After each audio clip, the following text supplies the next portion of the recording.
So today's Daf Yomi is the Daf Yomi we're saying in advance for Shabbos Kodesh. It's Bava Metzia Kuf Tesvav. It's dedicated for Shemira for Am Yisrael, Atzalah for the Chayalim, Yeshua for the Shvuyim.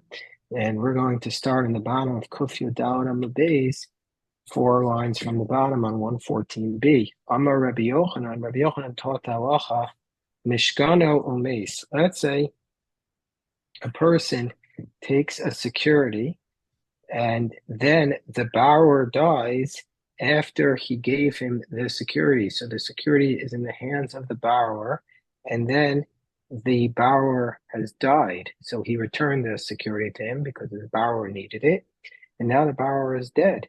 Then the lender is allowed to take back the security from his children. So the Gemara challenges this. Meisvei, Gemara challenges this idea. Amar Rabbi Meir Rabbi Meir says in the Brisa, well, once you take the security, why do you have to return it? So the Gemara says, wait, lama machzirin? What do you mean, why do you have to return it? Rahman Amar Ahadar, the Torah says you have to return it. Allah, so the Gemara says what the Brisa is saying, if you're going to have to return it, if you're going to have to return it, why do you have to go ahead and take it in the first place?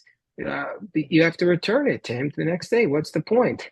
So the reason is shalote shavuos shvius misham taso v'lo metalto and eitzel banav. So the whole reason why you take it in the first place is because you want the power of Shemitah, which typically cancels loans. Since in this case you have already taken the security into your deposit, it's like you own it.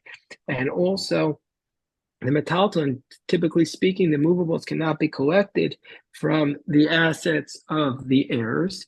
But in this case, since it's yours already, once you take it, then it's going to be like it's yours, and therefore the sabbatical year doesn't cancel it, and the loan can be collected even from the movables, so of the heirs. So if that's the case, Taima Dahadar Mashkene, that's the reason, because he went and he took it back again. It says, why do you take it back again in possession? But if he hadn't taken it back the second time, then it would seem to be like it belongs to the heirs and he can't take the movables from them. So Gemara says, no, no, once you amended the brayso, then you keep on going, amend it again. Since you have to return it, what's the point in taking a security from the beginning? Because we don't want the sabbatical year to cancel it. And you want to be able to collect it, even the movables from the children. Taner Abana and the Gemara Tan the Brisa will tavo al beso avot avoto. You're not allowed to come into his home to seize the security. So to the home of the borrower, you're not allowed to go into. You're allowed to go into the home of the guarantor to grab the security. It states in the pasuk in Mishlei lekach bigdo ki arav zar uba'ad nochriya chavuehu. Now you're allowed to go and take the garment because he was a guarantee for somebody else. And then it states, B'ni imaravta l'reyacha, if you were the guarantor for your friend, takata lazar kapecha, then you shall basically, if you were the guarantor for your friend, then tikata lazar kapecha, you stuck out your palms for a stranger, or nokshata, the pasuk in Mishlei continues with the next pasuk, nokshata b'imrei ficha, nokadata if you became snared with the words of your mouth, or caught with the words of your mouth, asezos efo b'ni, do this, my son, if he not sell and save yourself, kivata b'kafrei echa, lechet rapes urahavri echa, go and when you come to the hand of your neighbor, lechet rapes urahavri echa, go and abase yourself and treat your neighbor as a ruler. And what does this pasuk mean? What do these psukim mean? It means as follows. If you owe the money, haterlo pisas yad, then open up the palm of your hand to pay him. But if it's not, the fact is not that you owe him money, but the fact that you insulted him by stumbling over your words, then you're ba'olav re'im. Then get a lot of your friends to come to him and ask him for forgiveness on your behalf so that he'll forgive you. Litzad Shini, also from the other perspective, you can't go into his house to collect the money. Avota nichnas, you can't go into the house of the borrower to collect the money. Avota nichnas l'star kateif, l'star chamar, l'star punda, l'star diukanios. Basically, if a person hired you to carry something, to be the donkey driver, to be like an innkeeper for him, or to draw something, then you're allowed to go into his house to get the money. It's just a loan. You can't go into his house to get the money. I might think even if the payment that he owes you was then converted into a loan, I might think you also can't go in to collect the money.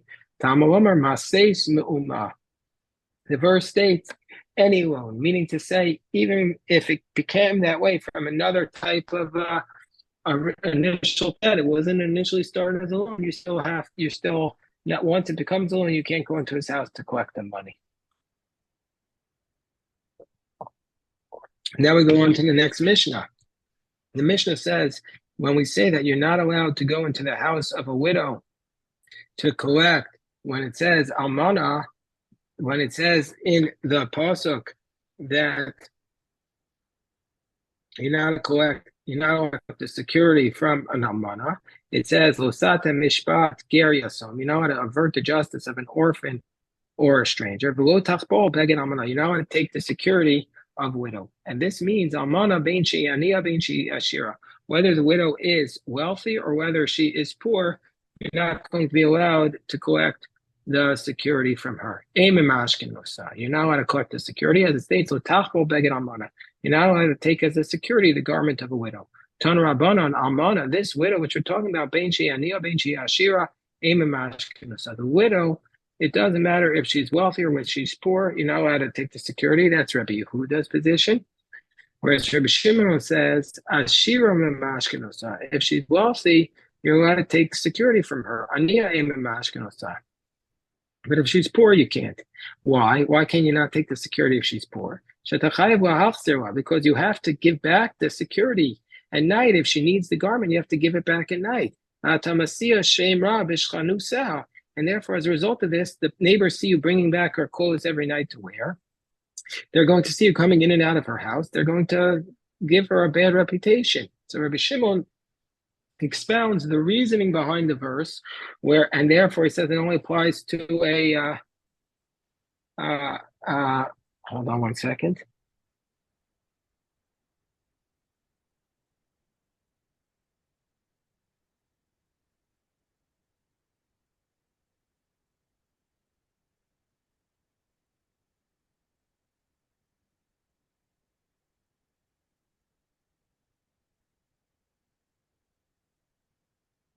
It says it only applies. Rabbi Shimon says it only applies to a wealthy one because he expounds the time of the reasoning behind the verse. And Rabbi Yehuda says that we don't expound the reasoning behind the verse, and so therefore it applies to a wealthy and to a poor. So the Gemara says, you mean to say, Rabbi Yehuda Darish time of Rabbi Yehuda does not expound the reasoning behind the verse. Rabbi Shimon Darish time of is that what your argument is? Rabbi Yehuda does not say the time of and Rabbi Shimon does. But don't we learn the opposite? Tanya, we learned in the Brisa, that you're not allowed to increase. A king is not allowed to have too many wives. Can't have more than 18. Rabbi Yehuda, Omer, the Brisa says you can't have too many. It says in the pasuk you can't have too many wives. Rabbi Yehuda Omer Marba, he can't have too many. He can't have more than 18. As long as they don't turn his heart astray, because the pasuk says you can't have too many wives, because maybe they'll lead him astray. So Rabbi Yehuda says you can, as long as they don't lead him astray. Rabbi Shimon says Rabbi Shimon says even if it's just one wife and she leads him astray, he can't marry her. So if that's the case, so why to say you can't have too many wives?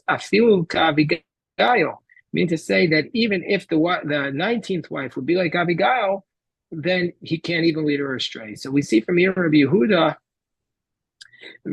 is the one who expounds the time of Dikra, and Rabbi Shimon doesn't. So the Gemara says,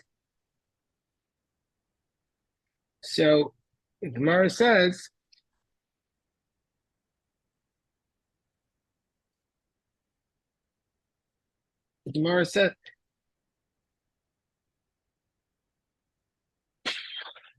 So the Gemara explains. Well, Rabbi Yehuda lo darash tamid. Really, Rabbi Yehuda does not expound the reasoning of the verses. B'shani acha, this case is different. The mefaresh kra, because the pasuk itself tells the reasoning. The pasuk says, "Lo yarba lo nashim v'lo yasir." The pasuk says, "Don't take too many wives, and so that you don't turn astray." Meaning the pasuk itself gives the reason. My time lo yarba lo nashim. What's the reason why you can't have too many wives? Mishum de lo yasir, because we are afraid it's going to lead you astray. So the pasuk itself gives you the reasoning. That's why Rabbi Huda expounds it. Rabbi Shimon would say, "Milchte ba'alma darshin climate." Rabbi Shimon says the opposite. Even though in general we expound the reasoning from the verse, therefore, since in general we do expound it, lo yarba. Anyway, he knows, since in general we know the reasoning, lo yarba, we know why can't you have too many wives that lead you astray. Lo ba'ina lo yasar. We don't need it to say lo yasar. Bani Adana, I would know my time at the lo yarba. Misham do yasser, I would know that the reason is so that it doesn't lead you astray. So if that's the case, lo yasser the kasser rachman olam. So Rabbi Shimon says, why does the pasuk say lo yasser? Tell us afilu achas umasira slibo harei lo yisraena. So tell us that even if there's one wife and she leads him astray, then he can't even marry her.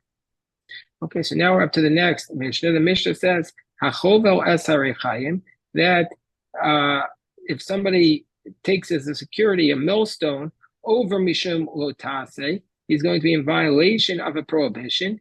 V'chayev mishum shnei kelim, and he's going to be liable for taking two utensils. Rashi says the top one of the millstone is called a rechav, and the bottom one is going to be called a rechayim.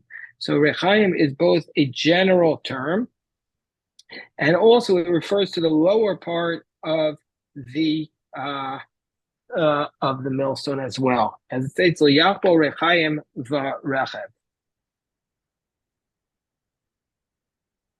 So basically, even though the two stones are needed to work together, we're going to say you're in violation of two lavim, because the Torah says them both. And even though we've already learned that you're not allowed to come into the house to take mashkon, it says, L'tavo es beso avot avoto. Nevertheless, there's another prohibition specifically with respect to a millstone or anything else that's used for ochel nefesh. So therefore, you're not going to be even allowed to take it when he's in the street. And if you take it from the house, then you're going to be liable for both prohibitions. Okay. So now the Gemara says, "Lo rechaim v'rechav b'lvad." Not only is there a prohibition about the rechaim the rechav, I'll call davar she'osim bo ochel nefesh. Anything which says ochel nefesh, anything which is necessary for food preparation, will be part of this prohibition, because it states ki nefesh hu ochel, because he is taking the life. He's taking the life as a security. So the Gemara says, how many prohibitions do you have? There's a dispute. How many prohibitions do you have if you take the millstone? Amar Rav Huna chavel rachayim. If you take the lower millstone, well, kashtayim, you're going to get two prohibitions. Mishum rechayim. One is because you've taken the lower millstone, and mishum ki nefesh hu chovel, and because you violate ki nefesh hu chovel, that you're taking the life as a security. And rechayim v'rachav, if you take both, well, keshalosh, you get three. Mishum rechayim v'rachav. And mishum ki nefesh hu chovel, you get three. Whereas Rabbi Yehuda says, chavel rechayim lo ka'achatz. If he takes the lower millstone, he gets one. V'rechav lo ka'achas, he gets another one if he takes the upper one. Rechayim v'rechav lo ka'shtayim. If he takes the lower millstone and the upper millstone, he gets two sets of lashes.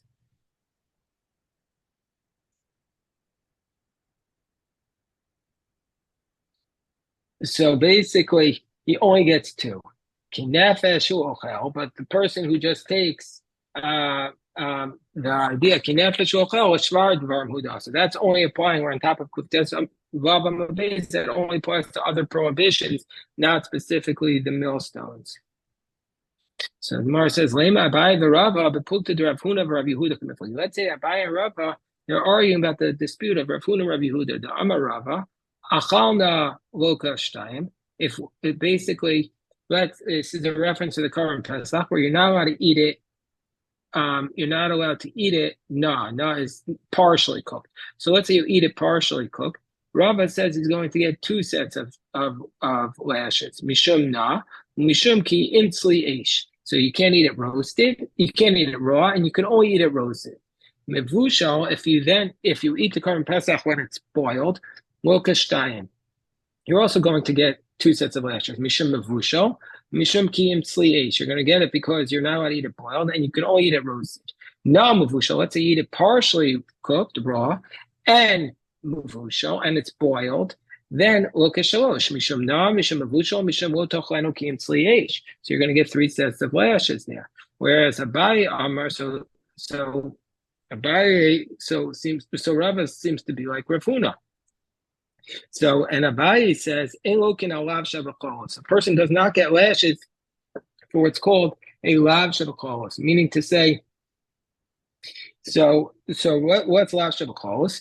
Lav shabakolos is a general prohibition that covers several specific prohibitions. So basically, in the case of the Korban Pesach, there's a prohibition, you can only eat it if it's roasted, and that's a general lav, and that includes specific prohibitions against eating it when it's na, or mavushal, raw or cooked. So Abaye says that you're not going to get the general lav for the general prohibition of ki imtzli eish. And so therefore you're only getting specific lashes for partially cooked or boiled. So let's say Lema Abaye to Amar Rabbi Yehuda, and Rava to Amar Rav Huna. Let's say Abaye holds like Rabbi Yehuda, and therefore he's going to say here you don't get it for ki imtzli eish, and Rava holds like Rav Huna, who says you do get an extra prohibition.